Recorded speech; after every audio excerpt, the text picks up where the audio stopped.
વિદ્યાર્થી મિત્રો કેમ છો? આપણે સ્ટાન્ડર્ડ 8ની અંદર મેથ્સ સબ્જેક્ટમાં ચેપ્ટર 6ની અંદર સ્વાધ્યાય 6.4 જોઈએ. જુઓ બાર મિત્રો, સ્વાધ્યાય 6.4 છે એની અંદર અહીં આપણને પ્રશ્ન નંબર 1 આપેલો છે. શું આપ્યું છે કે નીચે આપેલી સંખ્યાઓનું ભાગાકારની રીતે વર્ગમૂળ શોધો. જો વર્ગમૂળ આપણે ત્રીજી રીત આવી. પહેલાં અવિભાજ્ય અવયવોની રીતે વર્ગમૂળ શોધ્યું, પછી પુનરાવર્તિત બાદબાકીની રીતે વર્ગમૂળ શોધ્યું. હવે કોની રીતે શોધવાનું છે? ભાગાકાર.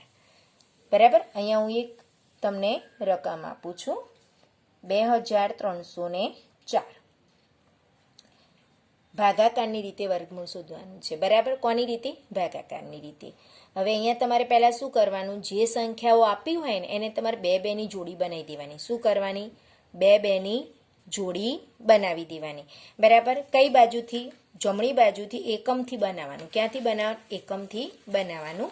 અહીંયા આપણે જુઓ, આ 2304 છે, તો આ બે અને આ બે, એમ બે બેની જોડી બનાવતું જવાનું. કદાચ તમને અહીંયા 945 આપ્યા હોય તો તમારા બેની જોડી બનાવવાની, અને અહીંયા કોણ વધે? 1. એટલે જો 3 સંખ્યા આપી હોય તો અહીંયા જમણી બે એકમ અને દશકની જોડી બનાવવાની, અને 100ના સ્થાનની એક જ બનાવવાની. બે બેની બનાવતા જવાનું. બરાબર. હવે જ્યારે તમે ભાગાકાર કરો ને ત્યારે તમારે વિચારવાનું કે અહીંયા જે આ બે જોડી બનાવી છે એ કોના વર્ગથી? તમને ખબર છે કે 2નો વર્ગ 4, 3નો વર્ગ 9, 4નો વર્ગ 16, 5નો વર્ગ 25, 6નો વર્ગ 36. બરાબર. એવી રીતે તમને દરેક. તો 23 છે એ કઈ સંખ્યાના વર્ગની વચ્ચે આવે છે? તો 25 અને 16ની વચ્ચે આવે છે. બરાબર. એટલે કે 25 લઈએ એ તો 23 કરતાં મોટા આવી જાય, એટલે આપણે નાની લઈએ તો આપણે 4 ભાગ ચાલુ કરવો. એટલે તમારે ભાગાકાર કોની જોડે કરવો? બરાબર.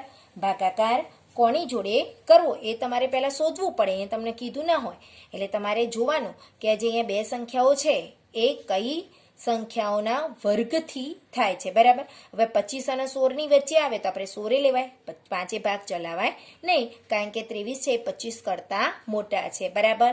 સમજણ પડી બાર મિત્રો? પહેલાં તો તમારે જ્યારે ભાગાકાર કરવાનું હોય ત્યારે તમારે બે બેની જોડી બનાવવાની. બરાબર. એકમ અને દશકની બનાવી, પછી 100 અને 1000ની બનાવો. બરાબર. આગળ હવે તમારે 4 અંકની જ સંખ્યાનો આવે છે.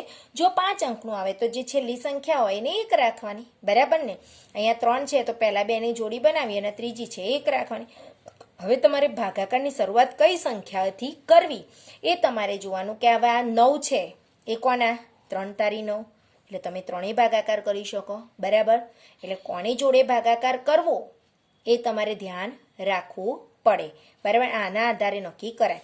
તો જુઓ, અહીંયા આપણો 2304 છે. કેટલા છે? 2304. એનો આપણે ભાગાકાર કરીએ છીએ 2304. હવે અહીંયા મેં આ બેની જોડી બનાવી અને આ બંનેની, એટલે મારે બે સંખ્યાઓની જરા. હવે 23 છે એ કોને આવ્યા? 5નો વર્ગ 25 થાય અને 4નો વર્ગ 16 થાય, એટલે આપણે 4 ભાગ ચલાવીશું, 25 વધી જાય છે, એટલે 5 ભાગ ચલાવાય નહીં. તો અહીંયા હું 4 ભાગ ચલાવું તો અહીંયા તમે જેટલી સંખ્યાએ ભાગ ચલાવો ને એટલી ઉપર તમારે લખવી પડે. એટલે કેટલા આવ્યા? 4 ચોગું 16. બરાબર. એટલે અહીંયા 16 લખી દીધા. હવે તમે જે ભાગફળમાં ઉપર લખો ને એ જ સંખ્યા અહીંયા તમારે એની નીચે પ્લસ કરવી પડે. ઉપર ભાગફળમાં જે સંખ્યા લખો એ અહીંયા તમારે સાઈડમાં જે ભાગ ચલાવો એની જોડે તમારે સરવાળો પણ કરવો પડે. બરાબર. એટલે કે અહીંયા તમે 4 લખ્યા તો એ તમારે જે અહીંયા જે ભાજ્યની સંખ્યા છે એની નીચે પણ તમારે એ જ સંખ્યા લખવી પડે, એનું શું કરવાનું? સરવાળો કરવાનો. હવે જુઓ, આ 3માંથી 6 ન જાય એટલે ઉપર કેટલા મૂક્યા? 13, અને 2 ઉપર 1. હવે 13માંથી 6 જાય એટલે કેટલા આવશે? કેટલા આવશે વિચારો? 7. સરસ. બરાબર. અને 1માંથી 1 જાય એટલે 0. હવે આ બંનેનો પણ સરવાળો કરી નાખો. 4 ને 4 8. હવે ઉપરથી આ બે સંખ્યા ઉતારવા, આપણે એક એક નહીં ઉતારવાની, જોડી સાથે જ આખી ઉતારવાની. તો કઈ છે? 0 અને 4. હવે બેન અહીંયા શું કરવાનું? 4 ભાગ નહીં ચલાવવાનો. અહીંયા 8 આવી ગયા ને. હવે શું આવ્યા વિદ્યાર્થી મિત્રો? 8. હવે તમારે 8ની જોડે કઈ સંખ્યા મૂકો? તો તમે બાર મિત્રો અહીંયા તમે શીખી ગયા છો વર્ગ. બરાબર, કે એકમનો અંક કયો હોય તો એનો વર્ગ કયો મળે. બરાબર, શીખી ગયા છો ને તમે. જુઓ, અહીંયા 1 અને 9 હોય, બરાબર, એનો વર્ગ 1 થાય. 2 અને 8 હોય એનો વર્ગ કયો થાય? 4 થાય. એકમનો અંક 2 અને 8 હોય એનો વર્ગ 4 થાય. 3 અને 7 હોય, બરાબર, તો 9 આવે. બરાબર, અને 4 અને 6 હોય, બરાબર, તો એકમનો અંક 6 આવે. અને 5 હોય તો એના 5 આવે. બરાબર, એટલે તમારે જોવાનું કે અહીંયા કેટલા લખો. હવે એકમ આના આધારે જુઓ, અને 4 છે તો તમે જુઓ 2 અને 8નો ઉપયોગ કરી શકો. આ ટેકનિક છે કે તમારે અહીં છેલ્લા 4 લાવવાના છે. એકમનો અંક 4 છે તો ક્યારે 4 આવે? તો તમારે અહીંયા 4 લાવવા છે, બરાબર, તો તમે 2 જોડે ગુણી શકો અથવા 8 જોડે. હવે 8 જોડે એટલે કે 82 અથવા 88. બરાબર, હવે અહીંયા 2 લખો તો ઉપર પણ 2 લખવા પડે, એટલે તમારે 82 ગુણ્યા 2 તો 2 દુ 4, 8 દુ 16 આવે. અહીંયા 8 લખો તો ઉપર પણ 8 જ લખવા, એટલે 88 ગુણ્યા 8 તો 88 64 નો ચોગડો વધી પડી 6. 88 64. 64ની અંદર 6 ઉમેરો એટલે કેટલા થશે તમારા? 70. તો જો 704 આવે ને, એટલે આના આધારે તમને સરળતાથી સમજણ પડી જાય કે આપણે હવે કઈ સંખ્યા મૂકીશું. 8 ભાગ ચલાવીશું, એટલે અહીંયા 8 મૂકી દીધા, તો અહીંયા પણ આપણે 8 મૂકીશું, અને તમે જે ભાગ ચલાવો એ પણ અહીંયા મૂકવા પડે. બરાબર, એટલે તમે 88 8 કેટલા થયા? 704, એટલે અહીંયા 704 મૂકી દીધા. હવે તમે જે સંખ્યા ઉપર ભાગફળમાં મૂકો એ અહીંયા પણ મૂકવી પડે. બરાબર, એટલે કે તમારે અહીંયા 704માંથી, એટલે કે 4માંથી 4 જાય 0, 0માંથી 0 જાય તો 0, 7માંથી 7 જાય તો 0. બરાબર, હવે અહીંયા સરવાળો કરવાનો. 8 ના 8 કેટલા થશે? 16નો છગડો વધી પડી 1, એટલે 8 ને 1 કેટલા આવ્યા? 9 આવ્યા. કેટલા આવ્યા? 9. હવે અહીંયા 96 આવ્યા, અને આપણો જવાબ કેટલો આવ્યો છે? 48. તો માટે અહીંયા કરીને લખીશું, માટે વર્ગમૂળમાં 2304 બરાબર 48. પડી સમજણ? કમ્પ્લીટ. જુઓ બાર મિત્રો, હજી ફરીથી તમારે કઈ રીતે જોવાનું તો જુઓ, અહીંયા આપણે 2 2ની જોડી બનાવી દીધી. અહીંયા 23 હતા. હવે 5નો વર્ગ 25 ને 4નો વર્ગ 16, એટલે આપણે 4 ભાગ ચલાવ્યો. મોટી સંખ્યા ના જોઈએ, બરાબર, એ જોઈએ અથવા એનાથી નાની જોઈએ, તો આપણે 4 ભાગ ચલાવ્યો. તો અહીંયા ચોગું 16. તો અહીંયા જે તમે લખો ભાગફળમાં એ તમારે અહીંયા પણ નીચે લખવી પડે. એટલે અહીંયા પ્લસ કરીને ચોગું 16, બાદબાકી કરી દીધી એટલે 7 આવ્યા. બરાબર, હવે અહીંયા ઉપરથી 2 સંખ્યા ઉતાર, એક નહીં ઉતારી, જોડી જ ઉતારવાની. હવે 0 અને 4ની જોડી છે એટલે ઉતારી દીધા. હવે અહીંયા 4 છે તો કોનો વર્ગ કરીએ તો 4 આવે છે? તો 2 અને 8. 2નો વર્ગ 2 દુ 4, 8નો વર્ગ 64, એટલે એકમનો અંક કયો? 2 હોય કે 8 હોય તો આવો. તો તમે અહીંયા 2 લખ્યો તો 82 ગુણ્યા 2 કરવાના. અહીંયા 2 લખો તો ઉપર 2 લખો, એટલે 82 ગુણ્યા 2 કરવાના. 88 લખ્યા તો 88 ગુણ્યા 8 કરે. 88 704 આવી ગયા. એટલે આપણે અહીંયા 700 ભાગે 8 ચલાવ્યું. બરાબર, કેટલાએ ચલાવ્યું? 8 ચલાવ્યું. એવી જ રીતે અહીંયા આપણે બીજી સંખ્યા પણ જોઈએ. બરાબર, ભાગાકારની રીતે બીજી સંખ્યા પણ દાખલો ગણીએ.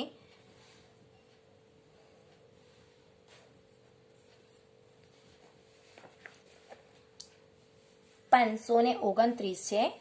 અહીંયા હું બીજો છું, પણ આમ પુસ્તકની અંદર તમારો દાખલો ચોથો છે. 529. કેટલા છે? 529. બરાબર, હવે જુઓ તમારે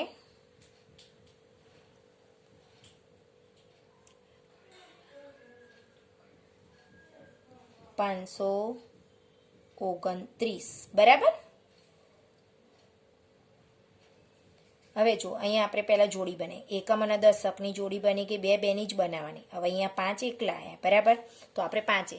હવે તમારે વર્ગ જોવાનો. 1નો વર્ગ 1, 2નો વર્ગ 4, 3નો વર્ગ 9, વધી જાય. 5 કોની વચ્ચે આવે છે? તો 4 અને 9ની વચ્ચે આવે, એટલે 5માંથી 9 બાદ ના થાય, 5માંથી 4 બાદ થાય. એટલે આપણે કેટલાય ભાગ ચલાવીશું? 2. તો અહીંયા 2 ભાગ ચલાવીશું, એટલે 2 દુ 4, એટલે અહીંયા 4 મૂકી દીધા. હવે અહીંયા 2 મૂક્યા તો તમારે એની નીચે 2 પણ અહીંયા મૂકવા પડે. અહીંયા પ્લસ કરવાનું અને અહીંયા બાદબાકી કરવાની. બરાબર, હવે જુઓ તમે અહીંયા 5માંથી 4 જાય એટલે 1 આવ્યા. હવે ઉપરથી આ 2 2ની જોડકી જ ઉતારવાની, એટલે અહીંયા 29 આપણે ઉતારી દીધા. હવે 2 2 4, હવે જો અહીંયા 9 છે તો કોનો આવે? તો 3નો વર્ગ, 3 તારી 9 આવે, અને બીજો કોનો વર્ગ 9 આવે તમારે? 7. તો 3 અને 7 બંનેમાંથી લઈ શકો. તો 4 છે એની જોડે તમે 3 મૂકશો તો 43 અથવા 47. બરાબર. હવે અહીંયા 3 કરો તો 3 તારી 9 અને 4 તારી 12. અહીંયા 7 મૂકો તો 77 49 ઉપર 4 7 4 28. 28 ની અંદર 4 ઉમેરો એટલે કેટલા થશે? 32. કેટલા થશે તમારા? 32. હવે તમારે 129 લાવવાના છે તો તમે કેટલાય ભાગ ચલાવો છો? 3. એટલે તમારે અહીંયા 3 મૂકી દેવાના. તો અહીંયા પણ ઉપર 3 મૂકવાના, અને કેટલા આવ્યા? 129. અહીંયા પણ 3 મૂકવાના, અહીંયા પ્લસ, અહીંયા બાદબાકી. નિશાનીની ભૂલ થવી જોઈએ નહીં. બરાબર. હવે જુઓ, 9 માંથી 9 જાય તો 0, 2 માંથી 2 જાય તો 0, 1 માંથી 1 જાય તો 0. નીચે નિશેષ જ વધે, કોઈ શેષ વધશે નહીં. 3 ને 3 6, અને અહીંયા કોઈ નથી, 0 એટલે 4, એટલે 46 અહીંયા. તો આપણું 529નું વર્ગમૂળ કેટલું થયું? 23. ઇઝી છે. તમને આમ 2-3 દાખલા ગણશો ને એટલે તમને સરળતાથી આવડી જશે. બરાબર. તો અહીંયા લખીશું, માટે 529નું વર્ગમૂળ કેટલું થયું? 23. જવાબ કરીને લખીશું કે 529નું વર્ગમૂળ 23 થાય. બરાબર. અહીંયા પણ જવાબ કરીને લખી દઈશું આપણે કે 2304નું વર્ગમૂળ 48 થાય. જો મેં 2 દાખલા શીખવાડ્યા છે, હજી હું તમને 2 દાખલા શીખવાડું છું એટલે તમને પાક્કા મગજમાં ઉતરી જશે. બરાબર. ચલો આપણે બીજા 2 દાખલા જોઈએ. જો અહીંયા આપણે 576નો કરીશું. 5776. બરાબર. એનો આપણે ભાગાકારની રીતે ગણીએ. બરાબર.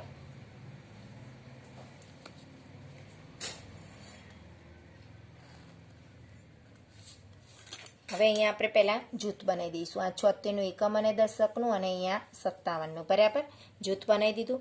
હવે જુઓ 57, આપણે કેટલાય ભાગ ચલાવીશું? તો 57 એટલે જુઓ, 5 નો 25, 6 નો 36, 77 49, 88 64 વધી જાય છે એટલે તમે કેટલાય ભાગ ચલાવશો? 7. 77 49, એટલે અહીંયા આપણે 7 ભાગ ચલાવીશું. બરાબર. તો ચલો, અહીંયા 7 ચલાય એટલે અહીંયા પણ આપણે 7 મૂકી દઈશું. 77 49, બાદબાકી કરીશું. અહીંયા પણ 7 મૂકવાના, અહીંયા પ્લસની નિશાની મૂકવાની. બરાબર. હવે જુઓ, 7 માંથી 9 ના જાય એટલે તમારે કેટલા મૂકવાના ઉપર? 17, અને 5 ઉપર 4. હવે 17 માંથી 9 જાય, બરાબર, એટલે બાદબાકી કરો. કેટલા રહેશે? 8. સરસ. બરાબર. અને 4 માંથી 4 જાય એટલે 0. હવે ઉપરથી તમારે ઉતારવાના 76. હવે જુઓ, એકમનો અંક 6 છે તો કોણ આવશે? બરાબર. અહીંયા સરવાળો કરી દો. 7 ને 7 14 થયા. બરાબર. હવે અહીંયા શું મૂકો? તો અહીંયા જોવાનો 6 છે એટલે ચોગું ચોગું 16 થાય, અને છાયું છાયું 36 થાય. એટલે 4 મૂકી જો અથવા 6 મૂકી જો. એટલે 14ની જોડે 4 મૂકશો તમે. બરાબર. શું કરશો? અહીંયા 14 છે એટલે 144 થાય, અથવા 6 મૂકો તો 146 થાય. હવે 6 મૂક્યા તો 6 જોડે ગુણાકાર કરી દો. છાયું છાયું 36, વધી પડી 3. 6 4 24. 24 ની અંદર 3 ઉમેરો એટલે કેટલા થશે? 27 નો 7, વધી પડી 2. 6 એકા 6, 6 ની અંદર 2 ઉમેરો એટલે 876. અહીંયા 4 મૂક્યા એટલે ગુણાકાર. ચોગું ચોગું 16, વધી પડી 1. ચોગું ચોગું 16 ને 1 17, વધી પડી 1. 4 એકા 4 ને 1 5.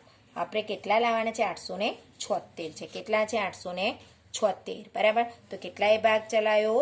6. બરાબર. એટલે કે અહીંયા આપણે 6 મૂકી દઈશું.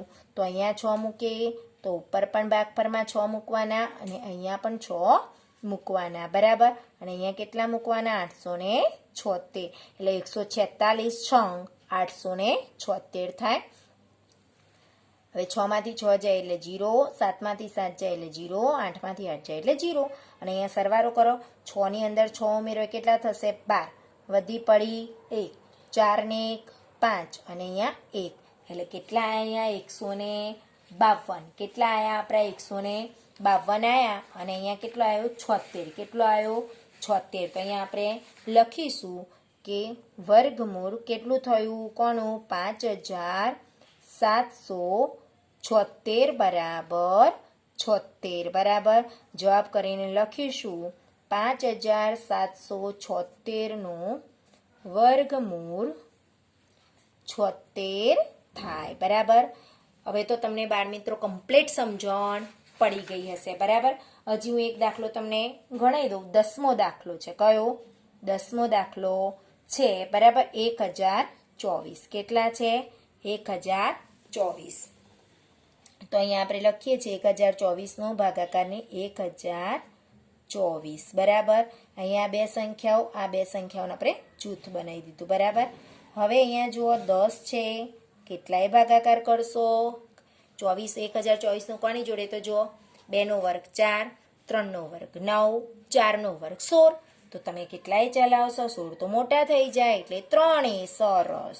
તો અહીંયા 3 બરાબર. તો અહીંયા 3 એટલે અહીંયા પણ 3 તારી 9. તો અહીંયા 10માંથી 9 બાદ કરશો એટલે ઉપર 10 કો મૂક્યો, 1 ઉપર 0. 10માંથી 9 જાય તો 1. હવે આ 3 અહીંયા મૂક્યા તો અહીંયા પણ મૂકવા પડે ને બરાબર ને. અહીંયા સરવાળો કરવાનો. 3 ને 3 9, ઉપરથી ઉતાર્યા 24. હવે જુઓ અહીંયા શું મૂકો? તો 4 આવે તો 2નો વર્ગ 4 અને 8નો વર્ગ પણ કેટલો થાય? 4. 84 એટલે તમે 9ની જોડે 2 મૂકી જુઓ અથવા 8 મૂકી જુઓ બરાબર. એટલે અહીંયા 9 છે. કેટલા છે આપણા? 9 છે બરાબર. હવે અહીંયા આપણે 4 લાવવાના છે. કેટલા લાવવાના છે? 4 લાવવા 124 લાવવાના છે બરાબર. એટલે કે અહીંયા આપણે 3 ને 3 6 સરવાળો કરવાનો છે, ગુણાકાર થઈ ગયો છે. આવું ન થાય જુઓ બાર મિત્રો. 3 વત્તા 3 કેટલા કરવાના? 6 બરાબર. તો અહીંયા આપણે 6 લખેલા છે. કેટલા? 6. હવે અહીંયા 2 મૂકો એટલે 62 થયા. આપણે કેટલા છે? 62. 6ની જોડે 2 મૂકીએ તો 62 થાય, અથવા અહીંયા 4 છે તો કોને આવે? 2 અને 8 એ બંનેનો અહીંયા એકમનો અંક શું આવે? વર્ગનો 4 આવે. એટલે અહીંયા 62 મૂકો અથવા કેટલા મૂકો? 68. હવે અહીંયા 62 ગુણ્યા 2 કરો તો 2 દુ 4, 6 દુ 12.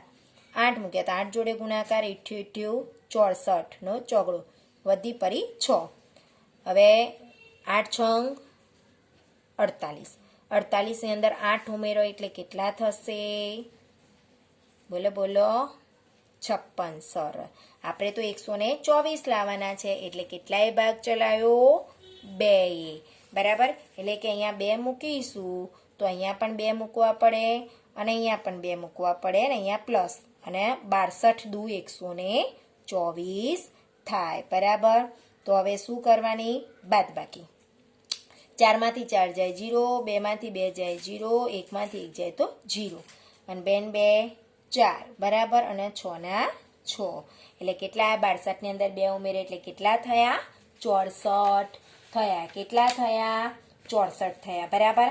એટલે ધ્યાન રાખીને તમારે જોવાનું બાદબાકી કરીએ ત્યારે કે અહીંયા જોવા મારે 3 તારી 9 થઈ ગયા હતા ને, એટલે ભૂલ ના થવી જોઈએ. સરવાળો કરવાનો છે. તો અહીંયા માટે 1024નું વર્ગમૂળ કેટલું આવ્યું? 32. તો જવાબ કરીને અહીંયા લખીશું 1024નું વર્ગમૂળ 32 થાય બરાબર. જો બાર મિત્રો તમને કમ્પ્લીટ ભાગાકારની રીતે વર્ગમૂળ શોધતા આવડી ગયું છે બરાબર. હવે આપણે આગળ પ્રશ્ન નંબર 2 જોઈએ. જો બાર મિત્રો પ્રશ્ન નંબર 2 ની અંદર શું કહ્યું છે કે નીચે આપેલી સંખ્યાના વર્ગમૂળ તરીકે આવતી સંખ્યામાં કેટલા અંકો હશે તે જણાવો બરાબર. આ આપેલી સંખ્યા છે એનું વર્ગમૂળ શોધીએ તો કેટલા અંકો હશે? એટલે વર્ગમૂળ શોધ્યા વગર, ગણતરી કર્યા વગર તમારે જણાવવાનું છે. જુઓ કે આપેલી સંખ્યાનું વર્ગમૂળ શોધીએ ત્યારે એના વર્ગમૂળમાં કેટલા અંકો હશે એ તમારે જણાવવાનું છે, પણ ગણતરી કર્યા વગર. હવે કેવી રીતે ખબર પડે બાર મિત્રો? આ નાની સંખ્યા હોય તમે મોઢે કર્યા ત્યાં સુધી, પણ બહુ મોટી સંખ્યા હોય ને તો ખબર ના પડે. તો તમારે એના માટે સૂત્રો છે બરાબર. 2 સૂત્રો છે બરાબર. એકી સંખ્યા હોય તો તમારે સૂત્ર આવશે n+1/2 અને બેકી સંખ્યા હોય તો n/2 આ સૂત્ર છે. બરાબર, તમારે આ વર્ગમૂળની સંખ્યા શોધવી હોય તો તમારે આ સૂત્ર લખવાનું. જો આપેલી સંખ્યા અંક એકી સંખ્યામાં હોય તો તમારે n+1/2 કરવાનું. જો આપેલી સંખ્યાના અંકો બેકી સંખ્યામાં હોય તો તમારે n/2 કરવાનું. હવે અહીંયા n છે કેપિટલ નથી, સ્મોલ છે, એટલે નંબર્સ, એટલે તમારે ગણી લેવાના. તો જો અહીંયા પહેલી સંખ્યા લખું છું હું તમારે 64. હવે 64 છે એના અંકોની સંખ્યા કેટલી થઈ? 1 અને 2. તો અહીંયા આપણે લખીશું પહેલાં કે 64માં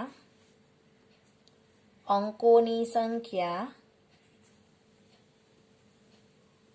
બરાબર 2. માટે તમારે n બરાબર કેટલા લેવાના? જેટલી સંખ્યા એ તમારો n. માટે n બરાબર 2. બરાબર, હવે n બરાબર 2 એટલે તમારે કેટલી સંખ્યા આવી? બેકી સંખ્યા આવી. અહીંયા 2 શું છે? બેકી સંખ્યા આવી કે નહીં? તો n બરાબર 2 જે બેકી સંખ્યા છે. કઈ સંખ્યા છે? બેકી સંખ્યા છે. હવે બેકી સંખ્યા માટે કયું સૂત્ર વાપરવાનું? n/2. તો લખીશું માટે 64ના વર્ગમૂળની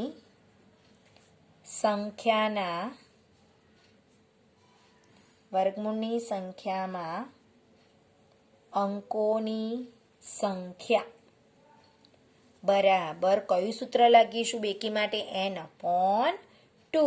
બરાબર, હવે n બરાબર આપણે કેટલા છે? 2 છે. કેટલા છે? 2. તો 2/2. 2 ઉડી ગયા એટલે કેટલો આવ્યો આપણો? 1. તો આપણે જે વર્ગમૂળ શોધીએ ત્યારે એની સંખ્યા, અંકોની સંખ્યા 1 હશે. બરાબર, જેમ 64 કોનું વર્ગમૂળ છે? 8નું. 64 એટલે 64નું વર્ગમૂળ 8 આવ્યું. તે એક જ સંખ્યા આવી ને. બરાબર, તો અહીંયા આપણે જવાબ કરીને લખી શકીએ કે 64ના વર્ગમૂળના અંકોની સંખ્યા 1 હશે. કેટલી હશે? 1. સમજણ પડી? આ બે સૂત્ર યાદ રાખવાના કે કોઈ પણ સંખ્યા હોય એના વર્ગમૂળના અંકો કેટલા હશે? તો એકી સંખ્યા હોય તો n+1/2 અને બેકી સંખ્યા હોય તો n/2. બરાબર, અહીંયા જો હું બીજો દાખલાની રકમ લખીએ છીએ આપણે 27,225. હવે આની અંદર કેટલી છે ગણી લો. 1 2 3 4 5. બરાબર, એટલે કેટલી છે? 5 છે. તો અહીંયા લખીશું કે 27,225માં અંકોની સંખ્યા બરાબર 5. હવે 5 એક એવી સંખ્યા કહેવાય, એકી સંખ્યા કહેવાય. બરાબર, માટે આપણે n બરાબર કેટલા લઈશું? 5, જે એકી સંખ્યા છે. કઈ સંખ્યા છે? એકી સંખ્યા છે. માટે આપણે સૂત્ર લખાવીશું 27,225ના વર્ગમૂળની સંખ્યાના અંકોની સંખ્યા બરાબર. હવે એકી સંખ્યા છે તો કયું આવે? n+1. તો n+1/2. અપોન એટલે છેદમાં. n+1/2. હવે n બરાબર આપણે કેટલા લેવાના બાર મિત્રો? 5. જેટલી સંખ્યા હોય એટલે 5 + 1 છેદમાં 2. બરાબર, એટલે જુઓ અહીંયા તમારે હવે 5 + 1 એટલે કેટલા થયા? 6/2. એટલે કેટલા થયા? 2 તારી 6. બરાબર, એટલે કેટલા આવ્યા? 3. એટલે આનું વર્ગમૂળ હોય એના અંકોની સંખ્યા કેટલી આવી? 3 આવી. કેટલી? 3. તો અહીંયા આપણે જવાબ કરીને લખીશું કે 27,225ના વર્ગમૂળના અંકોની સંખ્યા 3 હશે. પડી ખબર? જો બાર મિત્રો ઈઝી છે. પહેલા સૂત્ર યાદ રાખવાનું કે વર્ગમૂળના અંકોની સંખ્યા શોધવાનું સૂત્ર કયું છે? એકી સંખ્યાનું અલગ અને બેકી સંખ્યાનું. એકી સંખ્યાનું n+1/2, બેકી સંખ્યાનું n/2. ગણી લેવાના. બરાબર, 64માં 2 હતા તો બેકી સંખ્યા આવી એટલે n/2 લગાવ્યું. બરાબર, હવે સંખ્યા કુલ કેટલી? 2. તો 2 ઉડી ગયા એટલે 1. અહીંયા 27,225માં સંખ્યાઓ કેટલી છે? 5 છે. એટલે n+1/2. 5 + 1 કર્યા એટલે 6 આવી ગયા, છેદમાં 2, 2 તારી 6, એટલે કેટલા આવી ગયા? 3. તો વર્ગમૂળના અંકોની સંખ્યા 3 હશે. બરાબર. તો સમજણ પડી ગઈ ને બાળ મિત્રો? હવે આપણે આ તમારે નોટબુકમાં ગણવાના છે. બરાબર. એટલે પ્રશ્ન નંબર 1 અને પ્રશ્ન નંબર 2 તમારે ગણવાનું છે. Thank you.